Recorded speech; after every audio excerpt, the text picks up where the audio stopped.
ఆందోళన లేకుండా, ఏ విధమైన తప్పడు లేకుండా, ఏ రకమైనటువంటి ఇబ్బందికర పరిస్థితులు లేకుండా సంతోషదాయకంగా మన కుటుంబాలను ముందుకు నడిపించుకుంటున్నాం. ప్రతి ఒక్కరు చదవండి. దినం మీరు బ్రతుకుదినంలో పరిశుద్ధ లేఖనాలు మీరు ఎప్పుడైతే చదువుతారో మీరు ధనులు అవుతారు. ఎందుకంటే ఈ వాక్యము చదవడం ద్వారా నీకు ఎంతగా ఈ వాక్యము నిన్ను నడిపిస్తుందనే విషయాన్ని ఇక్కడ జ్ఞాపకం చేస్తుంది. మీరు చూస్తున్నట్టు 7లో 5లో మీరు చూసినప్పుడు డైరెక్షన్ మీరు చూసినప్పుడు 11వ వచనంలో కూడా మీకు కనబడుతుంది. 11వ వచనంలో మీ ఎదుట నేను పాపం చేయకున్నట్లు ఈ వాక్యము ఉంచుకొని ఉన్నాను. ఈ వాక్యము ఏం చేస్తున్నాడైతే చూపిస్తున్నాడు.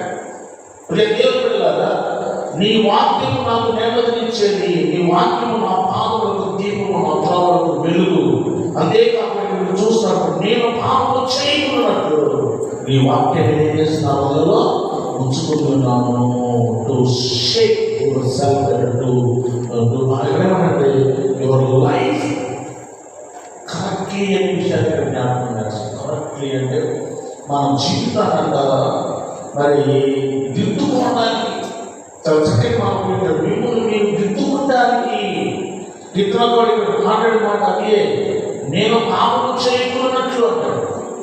అంటే మనం దిద్దుకోవడానికి దేవుని యొక్క వాక్యమే. నువ్వు దిద్దుకోవాలి అంటే, నీవు నీ కుటుంబాన్ని దిద్దుకోవాలంటే, అంతేకాదు నీ బిడ్డలు కూడా నీవు సరైన రీతిలో పెంచుకోవాలంటే ఇక్కడ వాక్యం సూచిస్తుంది. To shape your self. అంతేకాకుండా లైఫ్ కరెక్ట్గా మనము సరైనటువంటి రీతిలో మనము బ్రతకడానికి వాక్యమే మనకు ఉపయోగపడతాం.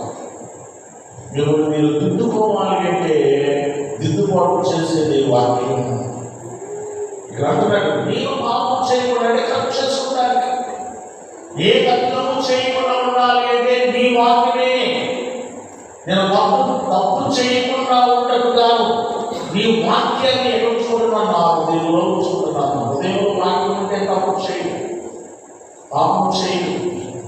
ఎప్పుడైతే హృదయంలో వాక్యం ఉంటుందో, హృదయంలో వాక్యం ఉన్నప్పుడు అదే చేస్తానే మనం పాపం చేయదు. అంటే మనం దిద్దుకునేటువంటి ఆ వాక్యం మనకు కలిగిస్తుంది. నువ్వు దిద్దుబాటు చేసుకోవాలి నీ కుటుంబాన్ని, నీవు అంతేకాకుండా నీవు దేవుని చిత్తాన్ని తెలుసుకుని